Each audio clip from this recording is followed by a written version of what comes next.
texto para a nossa edificação esta noite, na carta do apóstolo Paulo aos Efésios, capítulo 5.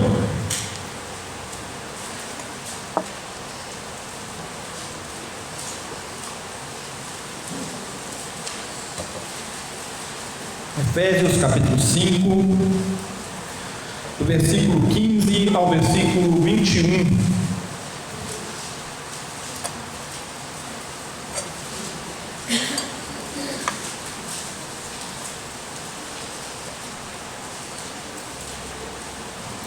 Farei esta leitura, Efésios capítulo 15, versículo 15 a 21, farei esta leitura na nova versão internacional. Você pode acompanhar na tradução que você tiver em suas mãos.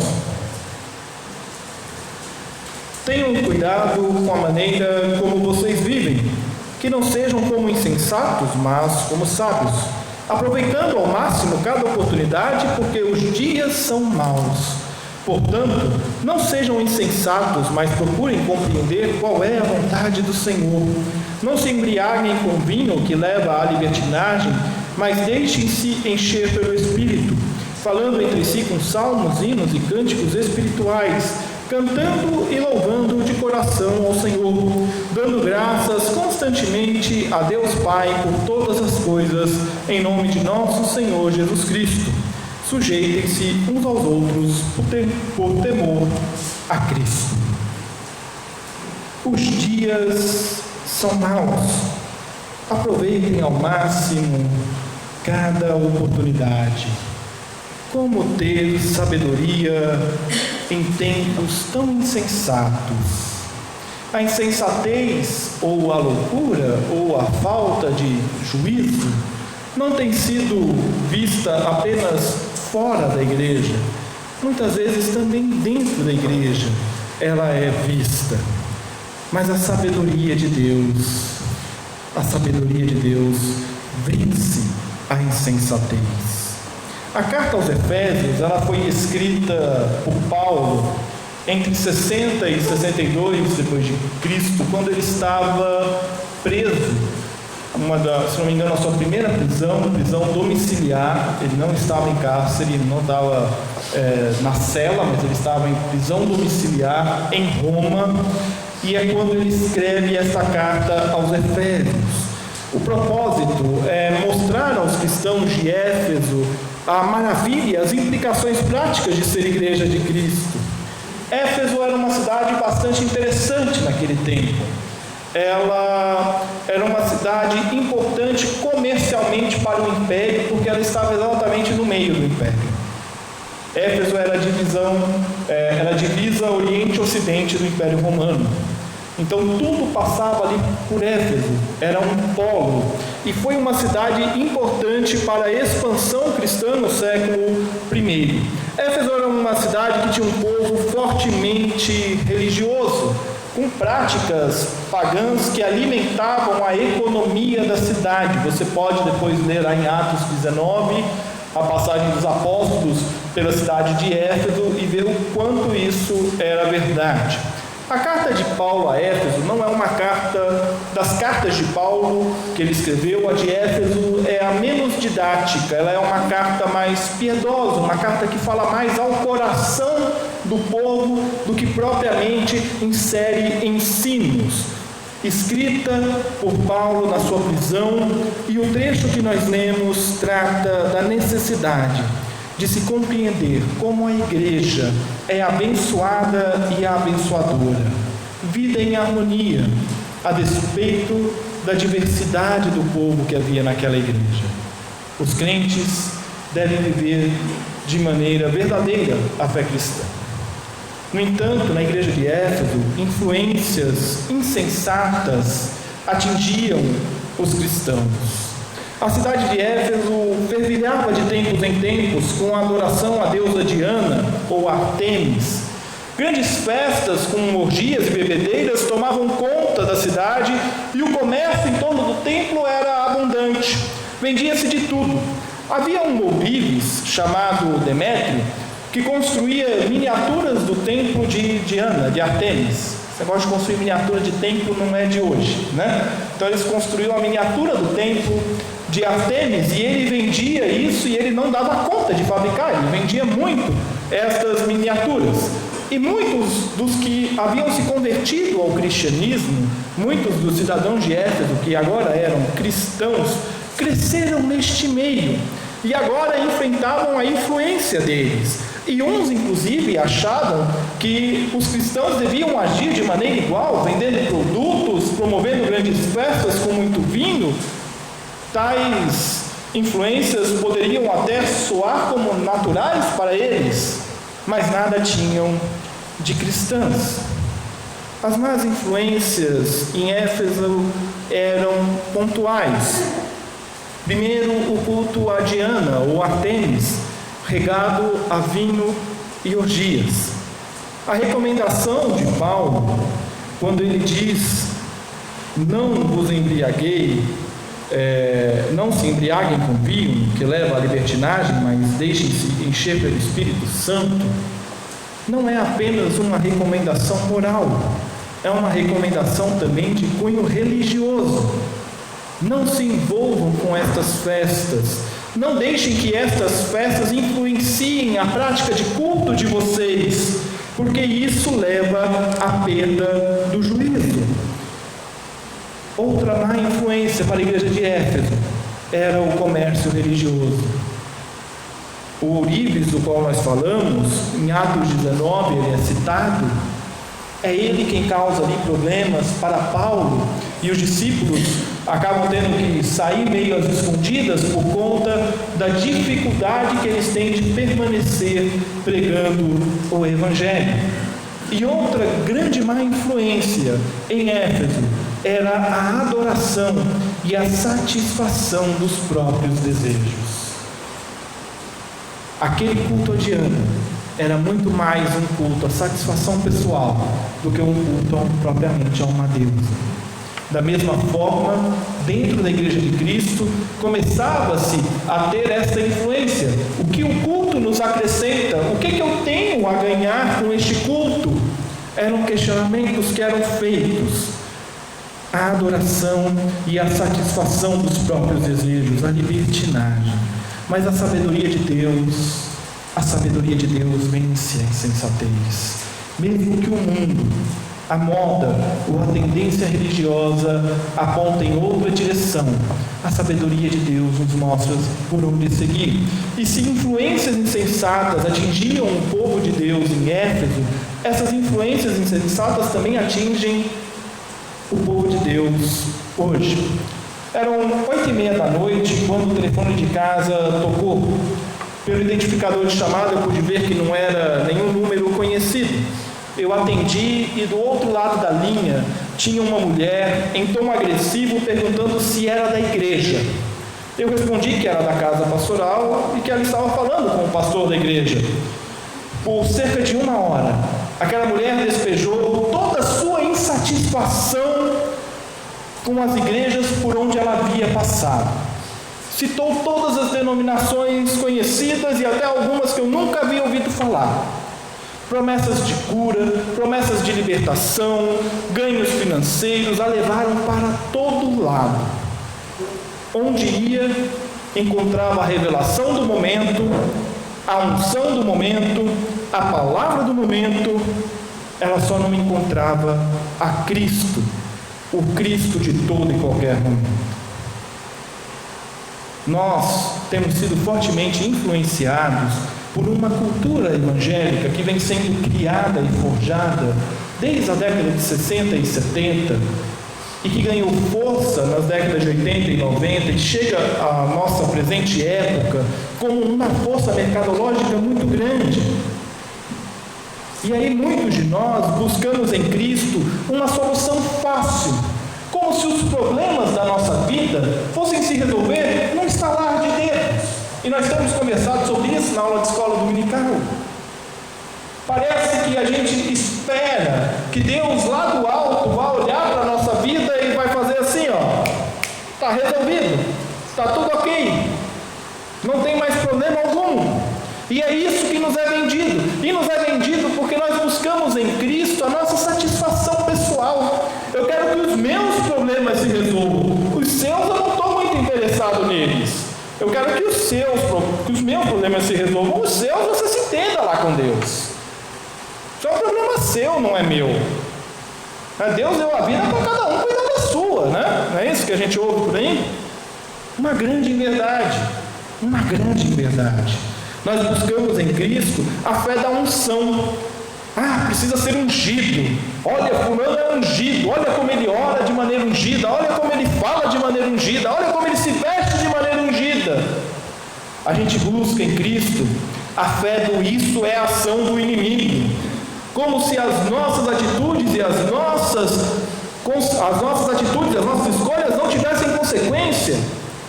Como se antes da ação do inimigo não tivesse a ação do pecado que existe em nós.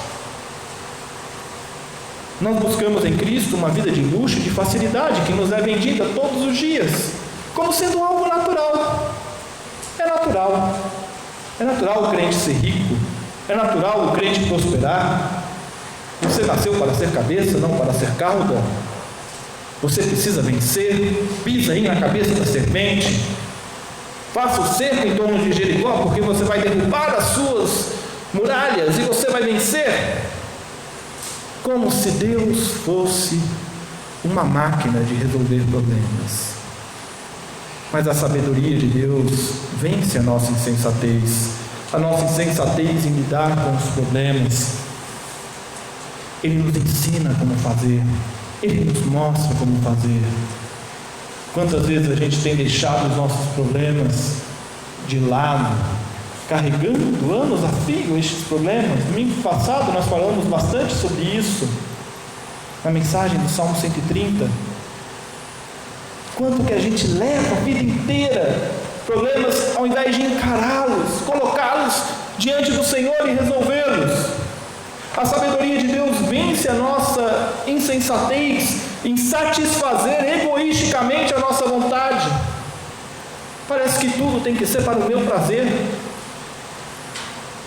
Essa sociedade que cada dia mais enfatiza o prazer, a experiência pessoal, tudo é para que você saia satisfeito e tenha uma experiência nova. Mas a sabedoria de Deus vence a nossa insensatez. A nossa insensatez em buscar uma fé fútil. Uma fé que só enxerga o problema. Como se a nossa fé existisse apenas para solucionar problemas. E não vê que a nossa fé é muito maior do que isso. E é por isso que a gente se esconde com o Altíssimo, como a gente cantou. É por isso que a gente está na presença dele. A sabedoria de Deus vence a insensatez. E a graça de Deus fortaleceu aqueles cristãos em Éfeso. Se por um lado as influências eram muitas, Paulo sabia bem que elas poderiam ser vencidas pela sabedoria de Deus. Por isso descreve a característica de quem é cheio do Espírito. Fala, canta, louva, dá graças e sujeita-se. É interessante que aqui no grego, Paulo faz uso do particípio. Na tradução, a gente vai ter aí o falando, né, uma ideia de ação contínua. Ela não é uma ação que tem fim, ela é uma ação constante. Então eu falo constantemente, eu canto constantemente, eu louvo constantemente, eu dou graças constantemente e eu me sujeito constantemente. E diante de um cenário religioso tão distante da vontade de Deus, tais características enfatizadas pelo apóstolo levam a igreja de Éfeso a refletir sobre sua vida e a rejeitar as influências da cidade. Mas pastor, como o senhor sabe que ela rejeitou as influências da cidade? Não está no texto. Não está na história. Éfeso torna-se o principal ponto missionário do primeiro século. É de lá que a igreja se expande para a Macedônia e Europa. É de lá que o evangelho se expande. Agora já não são as coisas da moda, do momento que guiam a vida da igreja, mas sim a vontade daquele que os chamou para serem um só corpo, daqueles que resplandece sobre eles. E a graça de Deus fortalece o povo em Éfeso no falar com salmos e hinos. Domingo passado a gente falou sobre os salmos. Como o salmo é a janela da alma. Você falar com salmos e hinos é você falar do que tem dentro de você mais genuinamente, daquilo que Deus tem feito na sua vida. A graça de Deus fortalece no cantar e louvar de coração. Não é cantar simplesmente por cantar.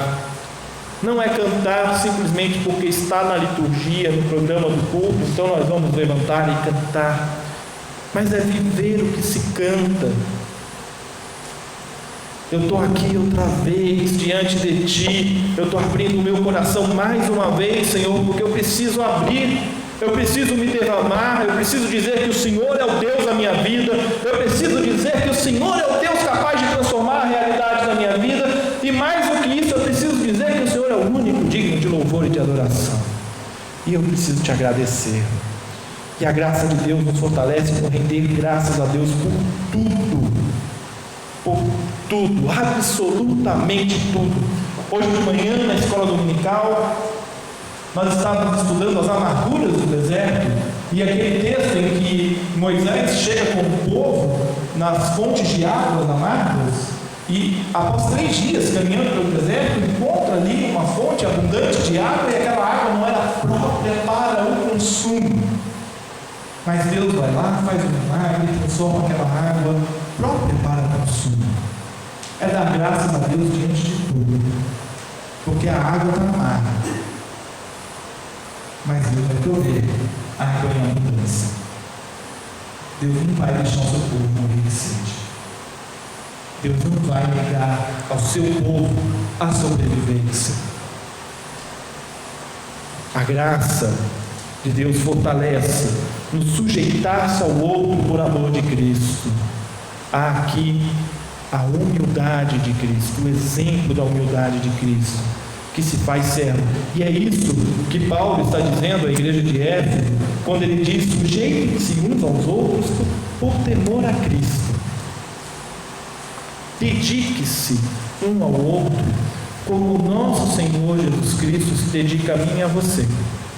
Da mesma forma, com o mesmo amor, com o mesmo cuidado, com o mesmo empenho.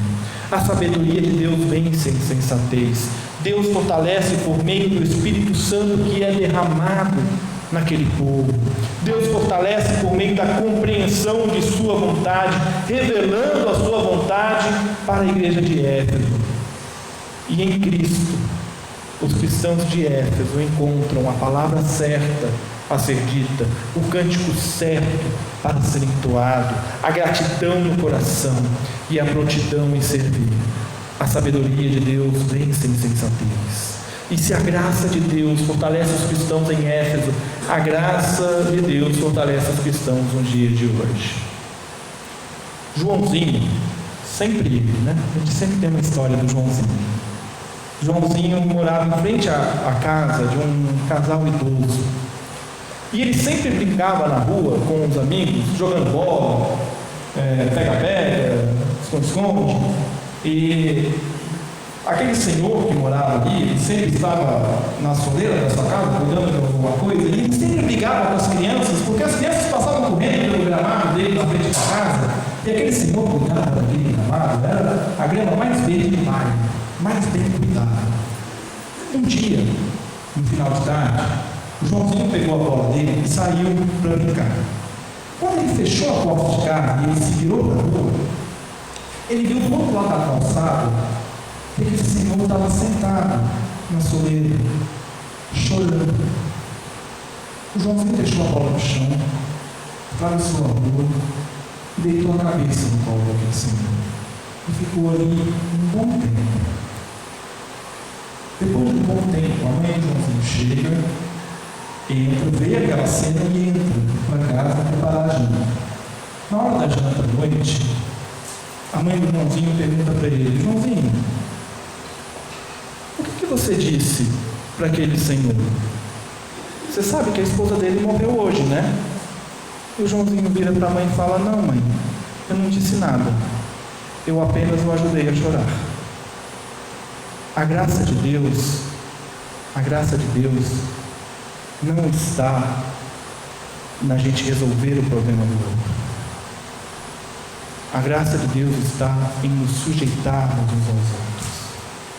Eu não preciso resolver o problema do outro. Eu não preciso ser a solução dos problemas. Mas eu tenho a solução comigo, que é Cristo Jesus. É Cristo Jesus. A graça de Deus nos fortalece, porque ela nos ensina o que falar, ou no caso do Joãozinho, como calar. Como calar. Revelando como adorar a Deus. Qual é o jeito certo de nós, diante de Deus, reconhecermos que Ele é o Senhor da nossa vida. A graça de Deus nos fortalece sendo gratos a Ele por tudo que Ele faz. Às vezes a gente passa por situações na vida em que a gente não vê mais solução e aquilo vai tomando conta da gente e a gente vai se sentindo cansado e a gente já não aguenta mais aquela situação, a gente já não aguenta mais aquele problema. E aí a gente vira para Deus e fala: Deus, eu não sei mais o que fazer. Seja grato. Seja grato. Porque aquele problema vai passar. Aquela circunstância é circunstância, não é eterno. Não é eterno. O amor de Deus é eterno. A graça de Deus nos fortalece. Porque essa graça nos ajuda a sujeitar uns aos outros, respeitando, sendo educados uns com os outros,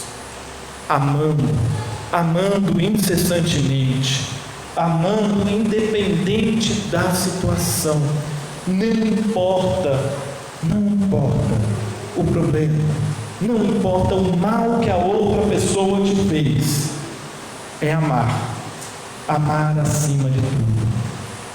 A sabedoria de Deus vence a insensatez e Deus nos dá a compreensão de sua vontade para que possamos vencer essa insensatez. Tenham cuidado com a maneira como vocês vivem, que não seja como insensatos, mas como sábios. Portanto, não sejam insensatos, mas procurem compreender qual é a vontade do Senhor. No meio dos seus problemas, no meio das dificuldades da vida, haverão muitos que dirão: faz tal coisa, não, daquele outro jeito. Tem que saber qual é a vontade do Senhor. Tem que saber o que Ele quer para você. O que essa experiência amarga que você está passando tem a te ensinar. A sabedoria de Deus vence a insensatez. E Deus nos torna sábio diante da insensatez do mundo.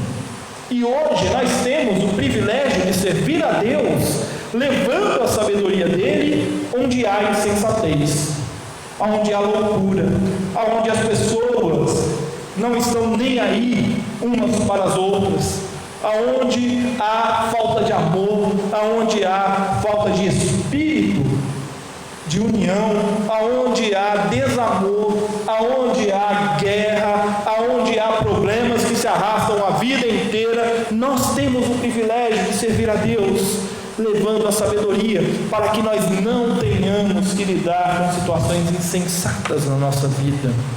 Nós temos o privilégio de servir a Deus, vivendo a sabedoria de Deus em nossas vidas.